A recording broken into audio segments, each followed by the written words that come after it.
بسم اللہ الرحمن الرحیم نحمدہ ونصلی ونسلم علی حبیبہ الکریم الامین العزیز الرؤوف الرحیم اما بعد فاعوذ باللہ من الشیطان الرجیم بسم اللہ الرحمن الرحیم احل لکم لیلۃ الصیام الرفث الی نسائکم ہن لباس لکم وانتم لباس لہن علم اللہ انکم کنتم تختانون انفسکم فتاب علیکم وعفا عنکم صدق اللہ العظیم۔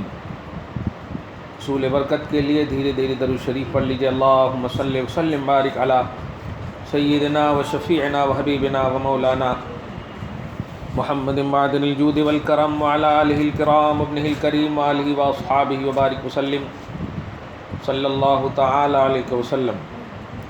سورہ بقرہ کی آیت نمبر 186 تک کا درس ہو چکا ہے۔ آیت نمبر 187 197 میں اللہ سبحانہ فرماتا ہے احل لکم لیلۃ الصیام الرفث الی نسائکم، رمضان کی روزے کی حالت میں رمضان کی رات کو تمہارے لیے تمہاری بیویوں کے پاس جانا حلال قرار دیا گیا۔ ہن لباس لکم، یہ بیویاں شوہروں کے لیے لباس ہیں، وانتم لباس لہن، اور شوہر بھی بیویوں کے لیے لباس ہیں۔ علم اللہ انکم کنتم تختانون انفسکم، اللہ کو اچھی طرح معلوم ہے، اللہ اچھی طرح باخبر ہے کہ تم لوگ اپنے آپ پر خیانت کرتے تھے۔ فتاب علیکم وعفا عنکم، تو اللہ نے تمہاری توبہ قبول کی اور تمہیں معاف فرمایا۔ فالآن باشرون، پہلے ترجمہ سن لیجئے پھر اس کے بعد اس کی توضیح بتاؤں گا۔ فالآن باشرہن، تو اب آؤ اپنی بیویوں کے پاس، وابتغوا ما کتب اللہ لکم، اور تلاشو وہ جو اللہ تعالیٰ نے تمہارے لیے لکھ کر رکھا ہے۔ وکلوا واشربوا، اور کھاؤ اور پیو، حتی یتبین لکم الخیط الابیض من الخیط الاسود من الفجر، یہاں تک کہ تمہارے لیے سفید دھاگا کالے دھاگا سے واضح ہو جائے، یعنی فجر تک کھاؤ پیو، پوری رات کھاؤ پیو فجر تک۔ ثم اتموا الصیام الی اللیل، پھر روزہ کو پورا کرو رات تک۔ ولا تباشرہن وانتم عاکفون فی المساجد، اور جب تم مسجدوں میں اعتکاف کر رہے ہو تو اپنی بیویوں سے مجامعت نہ کرو۔ تلک حدود اللہ، یہ اللہ کی کنڈیشنز ہیں، یہ اللہ کی حدیں ہیں۔ فلا تقربوہا، ان سے آگے نہ بڑھنا۔ کذالک یبین اللہ آیاتہ للناس، اسی طرح اللہ تعالیٰ اپنی نشانیاں لوگوں کے لیے بیان فرماتا ہے اس امید پر کہ تم تقوی حاصل کرو۔ آیت نمبر 187، اتنی لمبی آیت کریمہ کا ترجمہ آپ نے سن لیا۔ اس ترجمہ میں ایک نقطے کی بات یہ ہے کہ اللہ تعالیٰ نے کبھی بھی اپنے ان بندوں کو خاص طور سے جو نبی اعظم صلی اللہ علیہ وسلم کے وفادار ہیں، چاہے وہ مرد ہوں یا عورت ہو، اللہ تعالیٰ اگر خالصیت کے ساتھ وہ بندے جیتے ہیں یا جیتی ہیں تو اللہ ان کی لغزشوں کو بھی امیڈیٹلی معاف فرما دیتا ہے اور پروانہ مغفرت اور پروانہ قبولیت توبہ نازل فرماتا ہے۔ چنانچہ یہ آیت کریمہ جو ہے خصوصیت کے ساتھ حضرت عمر کی شان میں نازل ہوئی، اور دیگر صحابہ بھی ہیں لیکن حضرت عمر کی شان میں نازل ہوئی۔ یہ شان یہ ہے کہ شروع اسلام میں روزہ کی جو حالت تھی، روزہ کی جو حیثیت تھی وہ یہ تھی کہ مغرب سے لے کر کے عشاء تک، عتمہ کا لفظ آتا ہے، مغرب سے عشاء تک کھانے پینے اور بیویوں کے معاملات کا معاملہ تھا بس۔ اس کے بعد جو ہے حکم جو ہے اگر یہاں تک کھائے تو ٹھیک ہے، نہیں تو پھر اس کے بعد روزہ ہی رکھنا۔ آج تو 15 گھنٹہ اگر روزہ ہو جاتا ہے تو حالت پنکچر ہو جاتی ہے لوگوں کی، اور شکوہ شروع کر دیتے، جبکہ 15 گھنٹہ ہو یا 14 گھنٹہ ہو یہ اللہ تعالیٰ کی طرف سے، ہماری طرف سے متعین کیا ہوا نہیں ہے کہ 15 گھنٹہ میں دن ہو رہا ہے، 14 گھنٹہ میں دن ہو رہا ہے۔ لیکن شروع اسلام میں یہ تھا کہ مغرب سے عشاء تک بس کھانے پینے اور جماعت سے رکنے کا نام روزہ تھا۔ اس کے بعد کھا پی سکتے تھے، اس کے بعد جو ہے روزہ ہی رکھنا تھا۔ حضرت سیدنا عمر فاروق سے اس حالت میں بھی یعنی کنٹرول نہ ہو سکا، کنٹرول نہ ہونے کی وجہ سے آپ سوچیے حضرت عمر فاروق جو ہے، آج ہم سب سے غلطی ہوتی ہے، بس یہی نقطہ بتانے جا رہا ہوں کہ اے عورتوں، ہم سے اور آپ سے کبھی غلطی ہو جائے تو غلطی کے لیے للہ واللہ آپ کو یہ میسج دے رہا ہے اللہ تعالیٰ کہ غلطی ہو تو جھک جاؤ، تمہاری غلطی کو ہم معاف کر دیں۔ غلطی پہ اکڑنا نہیں چاہیے، غلطی پہ اصرار اور ضد نہیں کرنا چاہیے۔ یہ ہے انسان کی انسانیت اور مومن کی ایمانیت۔ حضرت سیدنا عمر فاروق سے جب یہ ظاہری طور پر، اجتہادی طور پر کہیں ظاہری طور پر خطا سرزد ہوئی تو حضرت عمر فاروق اس کو چھپائے نہیں۔ ہم سب ایک غلطی کو چھپانے کے لیے 100 غلطیاں کرتے۔ باپ پوچھتا ہے وہاں میں نے تم کو دیکھا، جھوٹ دیکھے آپ، وہاں کیسے دیکھے؟ میں تو یہاں سوئی ہوئی تھی، میں تو یہاں تھا، میں تو یہاں تھی، میں وہاں تھی۔ ایک غلطی کو چھپانے کے لیے 100 غلطیاں کرتے۔ اللہ پاک کے اس عظیم بندے سے عبرت حاصل کیجیے۔ عمر فاروق سے جب یہ ظاہری غلطی ہوئی تو سیدنا عمر فاروق بارگاہ رسالت میں حاضر ہی ہونے والے تھے کہ یہ آیت کریمہ، یہ پوری لمبی آیت نازل ہوتی ہے، اور اللہ تبارک تعالیٰ کے رسول مسکرا کر کہتے ہیں عمر تمہاری اس ایک خطا کی وجہ سے اب پوری امت کے لیے یہ ایک پیغام تمغہ مل گیا، ایک تحفہ مل گیا اللہ تعالیٰ کی طرف سے کہ اے لوگو سنو، جب بندہ کوئی غلطی کرتا ہے اور رسول پاک صلی اللہ علیہ وسلم سے اپنی خلوصیت اور اپنا جو اتباع ہے اور اپنی جو غلامیت میں اس میں کوئی افیکٹ آنے نہیں دیتا، افیکٹ یہ ہے کہ غلطی ہو جائے تو چھپانا نہیں، رسول اللہ صلی اللہ علیہ وسلم کے وسیلے سے آپ بالکل اللہ کی بارگاہ میں جھکنا، تو یہی آیت کریمہ کا پس منظر ہے کہ عمر فاروق بارگاہ رسالت میں جا ہی رہے تھے کہ اللہ تعالیٰ کے رسول نے اس پوری آیت کریمہ کو سنایا، اے عمر تمہاری وجہ سے اب پوری امت پر یہ اللہ تعالیٰ نے انعام فرمایا کہ اب پوری امت کو مغرب سے عشاء تک نہیں، اب رات بھر کھانے پینے اور بیویوں کے معاملات کی اجازت دے دی گئی۔ اس سے کہ ہمیں اور آپ کو کیا عبرت ملی کہ بزرگان دین کے بڑی قربانیاں ہیں ہمارے اوپر، بڑے احسانات ہیں ہمارے اوپر، کہ وہ ظاہری طور پر اگر غلطی بھی کرے اور غلطی سے وہ فوراً جھکتے ہیں تو اللہ تعالیٰ اس کی غلطی کو بھی معاف کرتا، اور اس کی وجہ سے انسانی تقاضے اور انسانی معاشرت کی تشکیل کے لیے اللہ تعالیٰ ان کی ضرورتوں کی تکمیل کرنے کے لیے قیامت تک ایک راستہ بتا دیتا۔ تو یہ آیت کریمہ ایک تو یہ کہ تعلق بالصالحین کا درس دیتی ہے، یعنی بزرگوں سے اپنا تعلق صحیح رہنا چاہیے، اپنے عمل پر اپنے اوپر اتنا مطلب یہ کہ مغفرت کی دنیا میں، بخشش کی دنیا میں کمانڈنٹ نہیں ہونا چاہیے۔ ایمان پر آپ کمانڈنٹ رہو الحمدللہ، یہ ٹھیک ہے، لیکن کہ ہمیں اپنا عمل ہی ہمیں کامیاب کرے گا، ایسا نہیں ہونا چاہیے۔ اور کبھی غلطی ہو تو بارگاہ رسالت کے وسیلے سے فوراً خدا کی بارگاہ میں جھکیے۔ جتنی آپ غلطی اور خطا کو چھپائیں گے وہ غلطی بڑھتی چلی جائے گی، اس کی کیٹیگری بڑھتی چلی جائے گی، اور اللہ کی بارگاہ میں وہ بہت بڑا بن کر کے ابھرے گا، اور پھر آپ کو ایک دن جب مر کر جانا ہے تو اس کا انجام قبر ہی سے شروع ہو جائے گا۔ تو آج کی اس خصوصی 187 آیت کریمہ نے ہمیں اور آپ کو ایک درس دیا کہ جب بھی بندہ یا بندی غلطی کرے فوراً جھکے اللہ کی بارگاہ میں، اللہ تعالیٰ فوراً توبہ کو قبول فرماتا ہے، اور ایسے بندوں کو پسند کرتا ہے جو غلطی کرنے کے بعد جھکتے ہیں اللہ کی بارگاہ۔ لیکن اگر آپ نے ایک لمحے کے لیے بھی اس میں چھپاؤ کا پہلو لایا تو یاد رکھیے گا وہ غلطی پھر توبہ بھی کریں گی تو وہ توبہ قبول نہیں ہوگی۔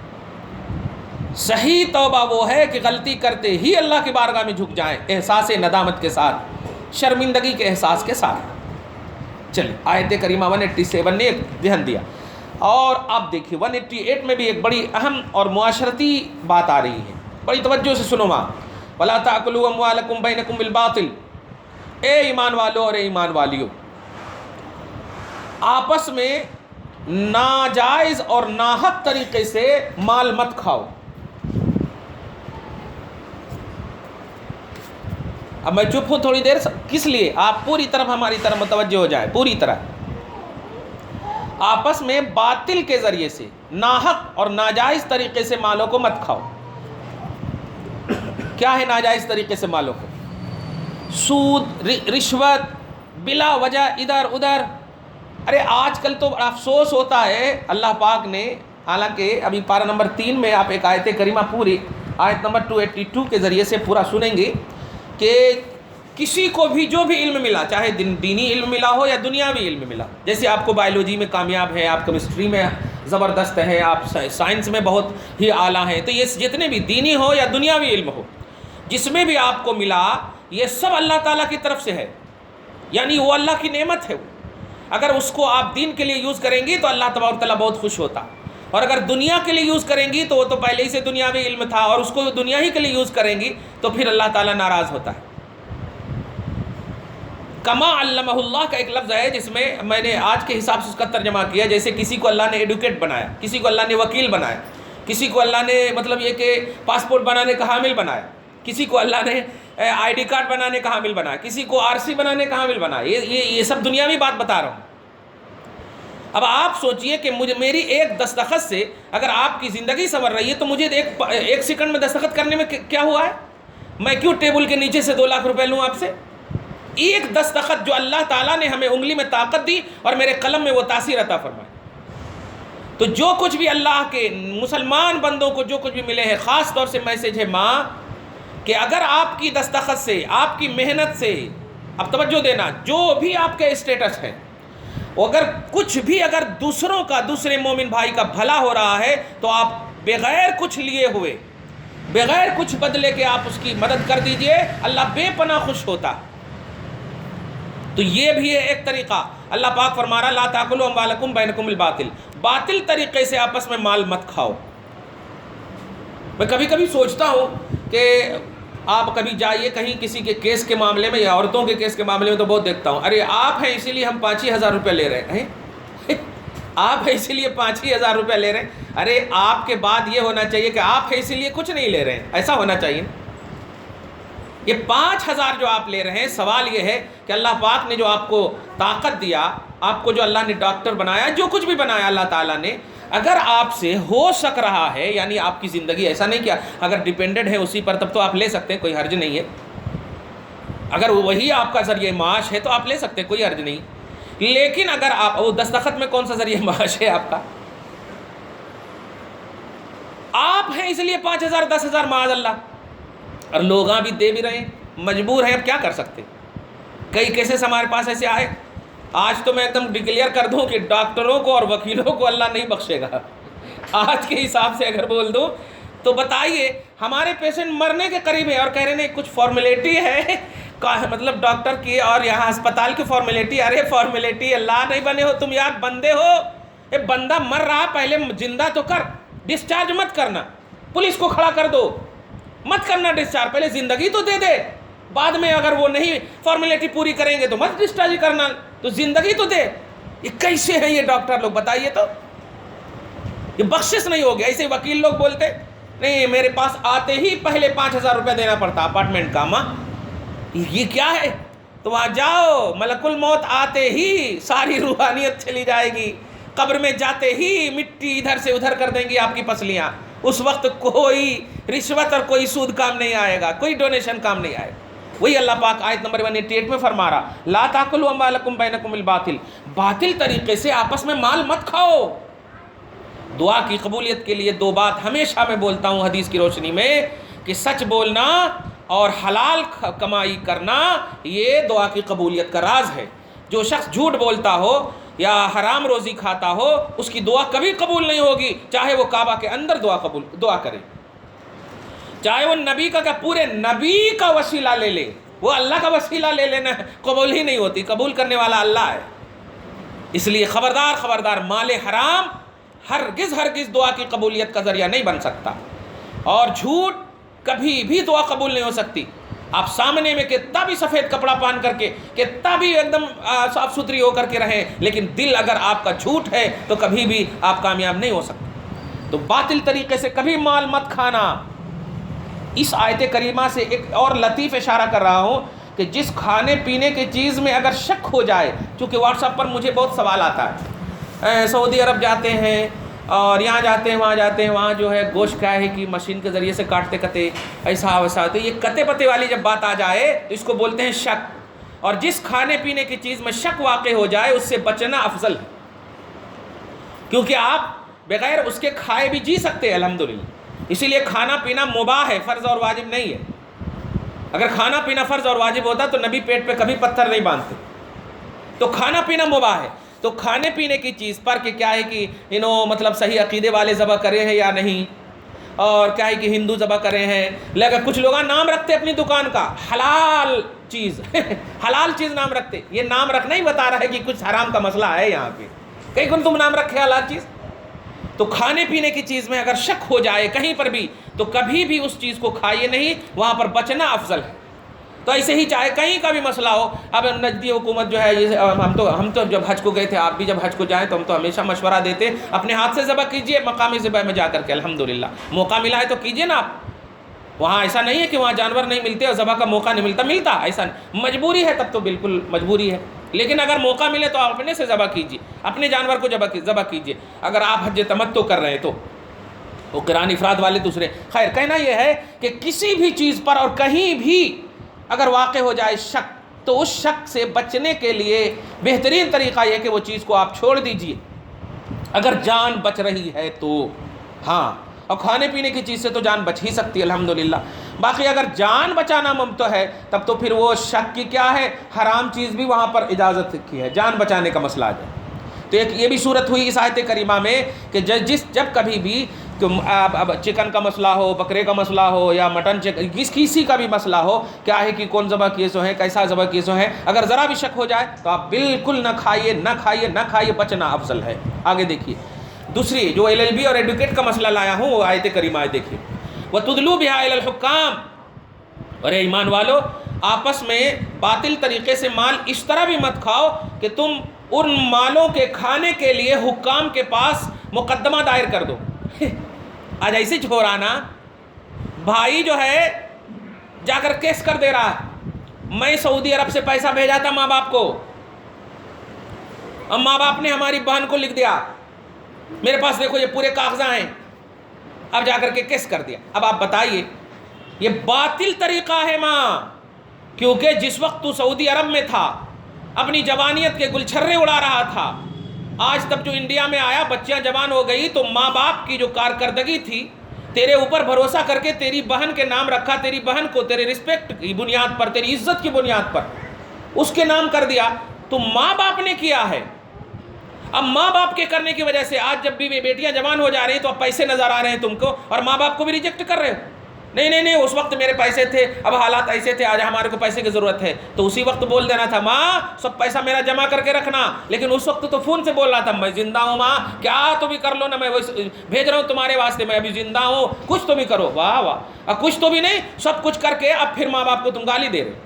یہ ہے وَتُدْلُوا بِهَا إِلَى الْحُكَّامِ کا ایک یہ بھی مسئلہ ہے کہ سنو، اگر تم نے ناجائز طریقے سے حکام کے پاس مقدمہ دائر کیا، حکام سے مراد آج کے حساب سے وہی لوگ وہ ایڈوکیٹ کا سہارا لیے، وکیلوں کا سہارا لیے، دیکھیے میرے پاس پورے کاغذات ہیں، لِتَأْكُلُوا فَرِيقًا مِّنْ أَمْوَالِ النَّاسِ بِالْإِثْمِ، اور اس لیے تاکہ تم لوگوں کے مالوں کو اسم اور گناہ کے ذریعے سے کھانے کی سوچو.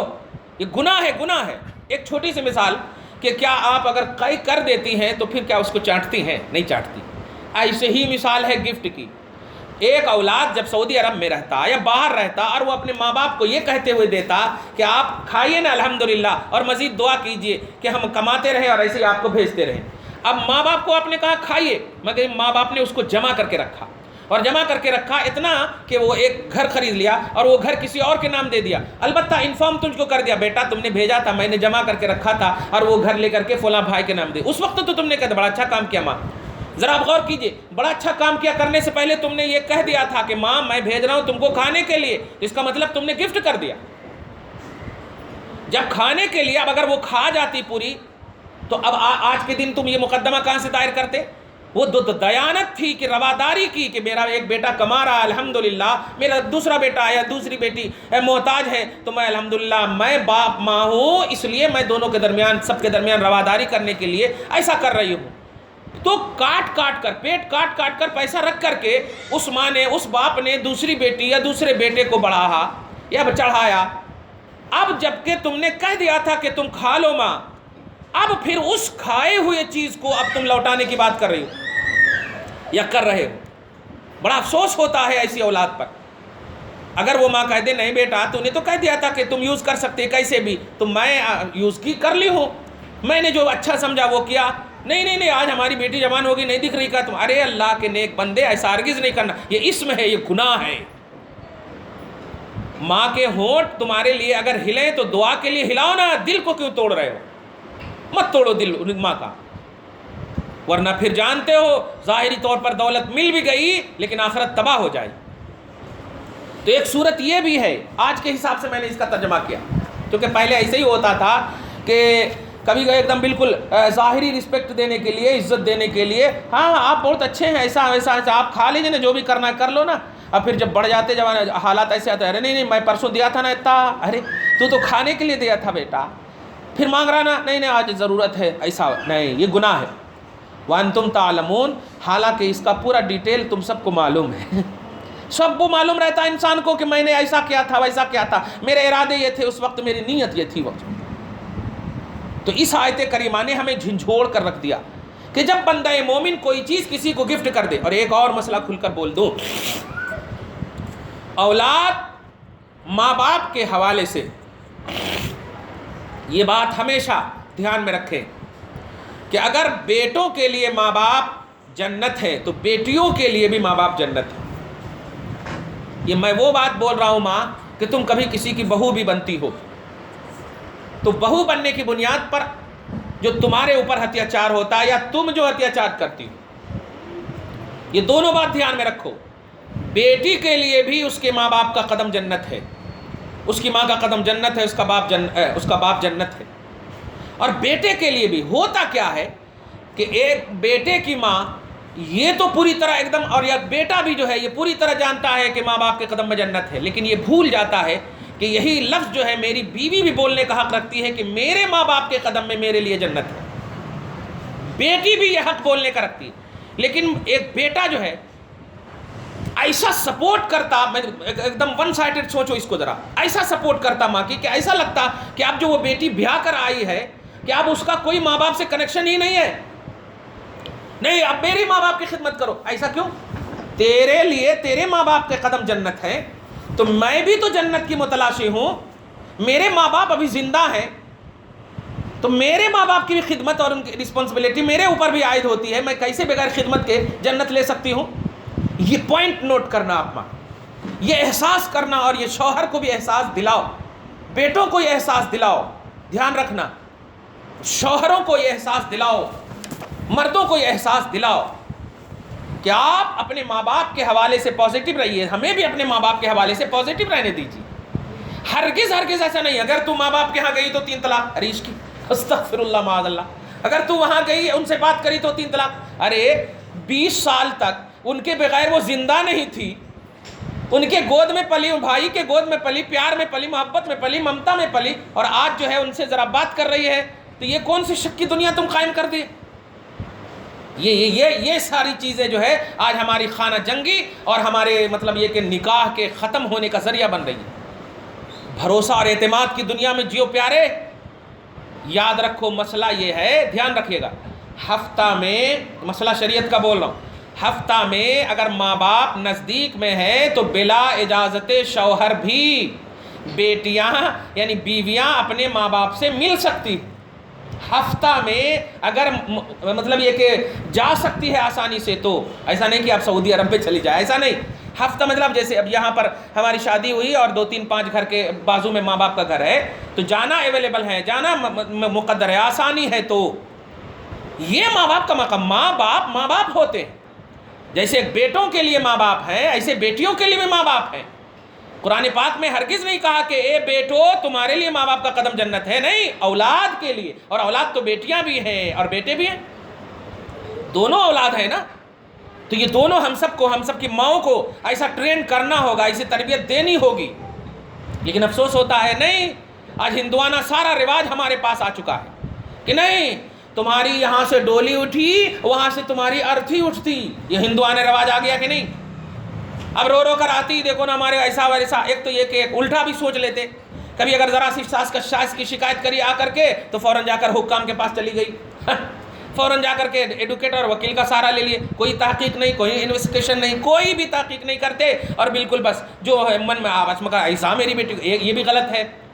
اور اگر کبھی آ کر کے بولے تو وہاں پر رکھے، نہیں بیٹی ارے یار داماد تو اچھے ہیں نا، داماد تو تمہارے اچھے ہیں نا، ماں باپ کر رہے ہیں تو کیسا. ایسا نہیں ہوتا. آپ سورہ نساء کے آیت نمبر 35 کو پڑھیے، سولوشن بتایا ہے قرآن پاک میں کہ جب کبھی دونوں کے درمیان اختلاف کا سما بن جائے تو ایسا کرو، تمہارے نزدیک جو بڑے ہیں ان کو بٹھاؤ اور ان کے نزدیک جو بڑے ہیں ان کو بٹھاؤ، بٹھا کر کے سولوشن نکالو، حل نکالو، اصلاح کے پہلو نکالو. اللہ تعالیٰ توفیق دینے والا. منمانی مت کرنا۔ تو آج کی یہ آیت کریمہ جو میں بتانے جا رہا ہوں، مجھے خاص طور سے جھنجھوڑ کر رکھ دیا، یہ پہلو کو میں پیش کرنا ہمیشہ چاہ رہا تھا اور آج پیش کر دیا کہ بڑے لوگ، بڑی عورتیں، بڑی ماں، مطلب مائیں اس بات کا احساس کریں، کبھی اپنی بیٹیوں کو یہ نہ بولیں کہ تو یہاں سے ڈولی بن کر کے جا رہی ہے، وہاں سے تمہاری ارتھی اٹھے گی، اب وہاں سے تمہارا جنازہ ہوگا، اب وہ ہے تمہارا۔ یہ غلط سوچ ہے۔ پھر وہ قدم، مطلب جنت کہاں تلاش ہے بتاؤ تو؟ جو اللہ تعالیٰ نے کہا کہ ماں باپ کے قدم میں جنت ہے، تو ماں باپ سے مراد کون ہے؟ وہ ساس ہے کیا؟ ماں باپ کے قدم میں جو جنت ہے، کیا بیٹی جنت میں نہیں جائے گی؟ ارے جس بیٹی کے لیے تو رو رہی ہے سکون تلاشنے کے لیے کہ وہ سکون سے رہے، اطمینان سے رہے، عیش و آرام سے رہے، یہ دنیاوی 60 سال کی عمر کے لیے اور ہمیشہ کے لیے تمہارے قدم میں اللہ تعالیٰ نے ان کا سکون رکھ دیا، یعنی جنت۔ اس لیے کبھی بھی ایسی مائیں ذہن نہ دیں اور بیٹیاں بھی ایسی ذہن نہ لیں۔ اور بیوی اور شوہر کو ایک میسج ہے کہ شوہر بھی اس بات میں پازیٹیو رہیں کہ دیکھ بھائی، ماں باپ ہمارا بھی، ہمارے بھی ہے، اور ماں باپ تمہارے بھی ہیں، الحمدللہ۔ نہ تم ہمارے ماں باپ کے خلاف جاؤ، نہ میں تمہارے ماں باپ کے خلاف جاؤں۔ دیکھو کیسے دنیا ایک دم پازیٹیو بستی ہے۔ ایسا کیسے ہوتا ہے شادی کے بعد بالکل یہ کہ نہیں تم ماں باپ سے بات نہیں کرنا، ماں باپ سے بات کرے تو 3 طلاق۔ ارے ماں باپ سے بات کرے تو 3 طلاق، تب تو وہ پھر کسی غیر محرم سے بات کرے تو مطلب 3 طلاق نہیں 5 نکاح کر لو گے پھر؟ استغفر اللہ۔ مطلب سگے سے، جنتی سے بات کرے 3 طلاق، ایسا کیسے ہوتا؟ اس لیے کہ جہیز کم دیا ماں باپ، واؤ، فریج صحیح نہیں دیا، پیسہ نہیں دیا، مدد نہیں کیا، ارے عشق۔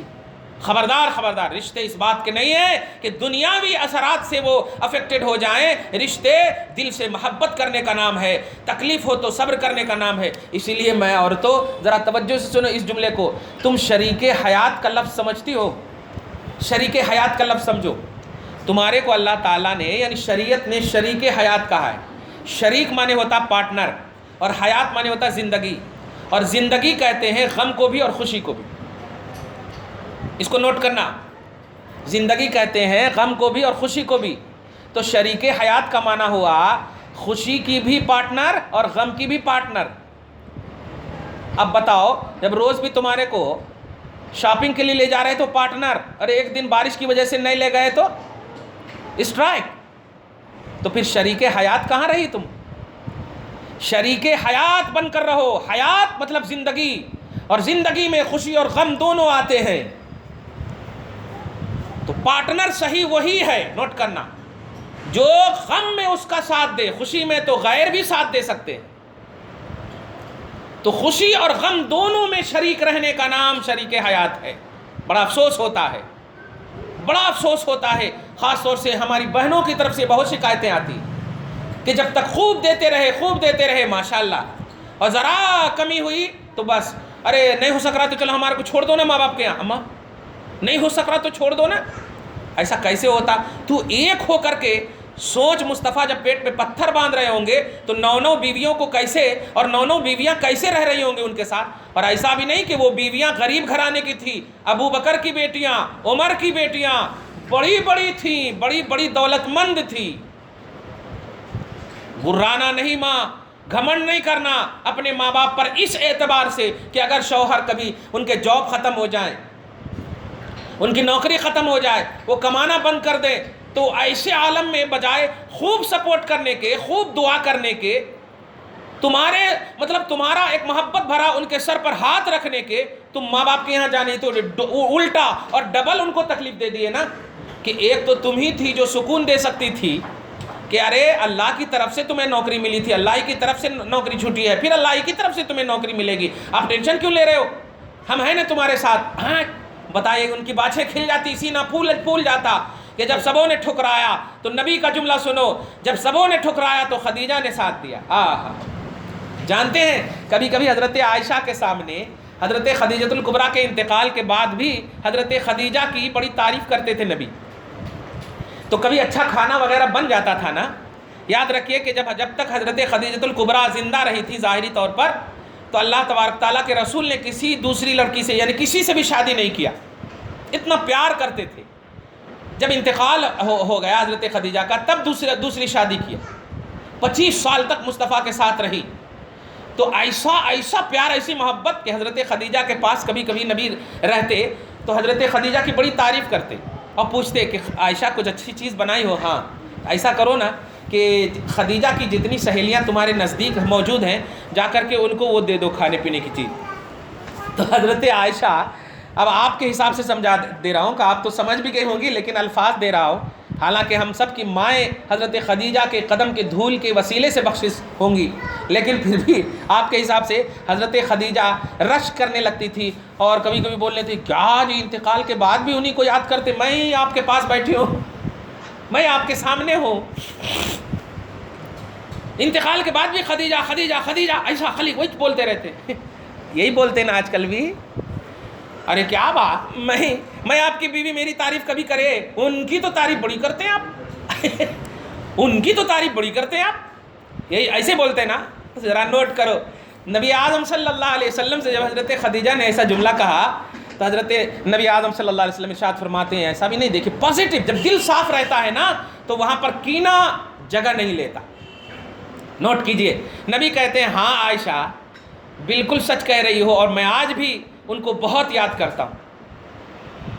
کیوں جانتی ہو؟ وہی اب یہی جملہ کہ جب سبوں نے، عرب کی تمام مردوں عورتوں نے مجھے ٹھکرایا تو وہی خدیجہ نے میرا ساتھ دیا تھا، سبوں نے جھٹلایا تو انہوں نے میری تصدیق کی تھی۔ کوئی غمگسار نہ تھا، کوئی میرا مونس نہ تھا، ایسے عالم میں خدیجہ نے میرا سپورٹ کیا۔ دیکھا آپ نے، یہ نہیں کہا کہ جب میرے پاس خوب پیسے تھے تو خدیجہ میرے ساتھ تھی اور شاپنگ مال میں جاتی تھی، نہیں، جب پوری تکلیف تھی تو ایسی تکلیف کے عالم میں خدیجہ نے میرا ساتھ دیا۔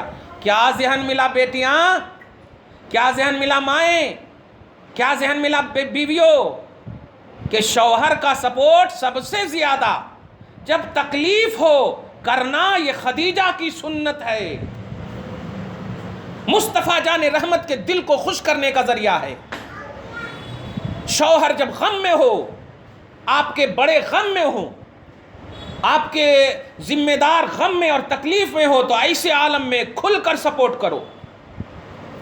صحابہ کرام کی تو بڑی روایت یہاں پر آ سکتی، صحابیات کی بڑی روایت آ سکتی، لیکن میں بولنا نہیں ہے۔ خدیجۃ الکبریٰ جن کے بارے میں نبی اعظم صلی اللہ علیہ وسلم نے فرمایا دنیا ہی میں کئی مرتبہ حضرت جبرائیل ان کو سلام کرنے آئے، اللہ کی طرف سے بھیجا گیا، دنیا ہی میں جنت ایسا عمدہ بنا دیا گیا کہ بشارت دے دی گئی، سب سے اعلیٰ ترین کائنات میں حضرت خدیجۃ الکبریٰ کو بتایا گیا۔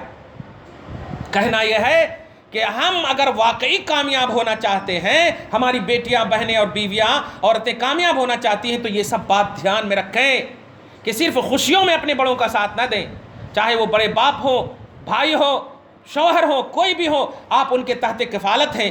آپ اگر ان کی ذمہ داری میں ہیں تو آپ کی ذمہ داری یہ ہے کہ جب خوشی ملے تو شکر ادا کریں، اور جب غم ہو تو سپورٹ کریں، صحیح پارٹنر بنیں۔ یہ اللہ تبارک و تعالیٰ کی طرف سے آپ کو میسج ہے، اور آیت نمبر 188 کے تحت یہ آپ کو ایک ذہن دیا گیا، اے ایمان والو، باطل طریقے سے مال مت کھاؤ اور بلا وجہ حکام کے پاس مقدمات مت لے جاؤ کہ تم لوگوں کے مال کو گناہ کے ساتھ کھاؤ، حالانکہ تم جانتے بھی ہو کہ یہ بالکل غلط کر رہے ہیں، بالکل غلط کر رہے ہیں۔ اپنے سماجی اسٹیٹس کو قائم رکھنے سے زیادہ شرعی اسٹیٹس کو دیکھو، شرعی اسٹیٹس۔ کون سے اسٹیٹس کی بات کرتی ہو؟ 40,000 کی شیروانی پہنو یا پہناؤ اپنے شوہر کو، 2 لاکھ کی ساڑیاں پہنو یا پہناؤ یا اپنی بیٹیوں کو، لیکن مائیں جب تم مر کر جاؤ گی تو وہی مٹی میں تمہارا وہ کپڑا ٹچ ہونے والا ہے۔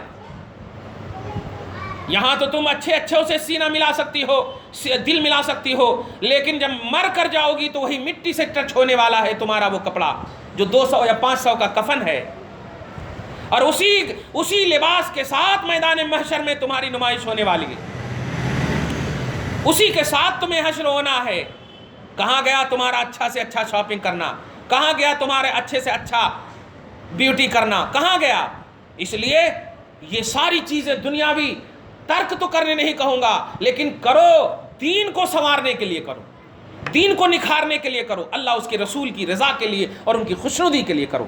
دعا ہے پروردگار عالم آپ کو، ہم سب کو سچائی کے ساتھ زندگی نصیب فرمائے، ہمارے گھر بار میں اولاد میں برکتیں عطا فرمائے، شرعی امور میں ہر طرح سے اس کا سپورٹ کرنے کی توفیق نصیب فرمائے، اتباع سنت، اتباع رسالت، اتباع محمدی میں زندگی نصیب فرمائے، سیرت صحابیات نصیب فرمائے، ازواج مطہرات کی زندگیوں کو آئیڈیل بنائے، بیس بنائے، گھر بار میں پروردگار عالم مغربیت کو گھر بار سے دور فرمائے، معاشرتی زندگی اور سوسائٹی زندگی میں عزت و وقار کا جینا نصیب فرمائے، ہم سب کی نیک اور جائز تمناؤں کو پوری فرمائے۔ وصلی اللہ تعالی علی خیر خلق محمد وآلہ واصحابہ اجمعین برحمتک یا ارحم الراحمین۔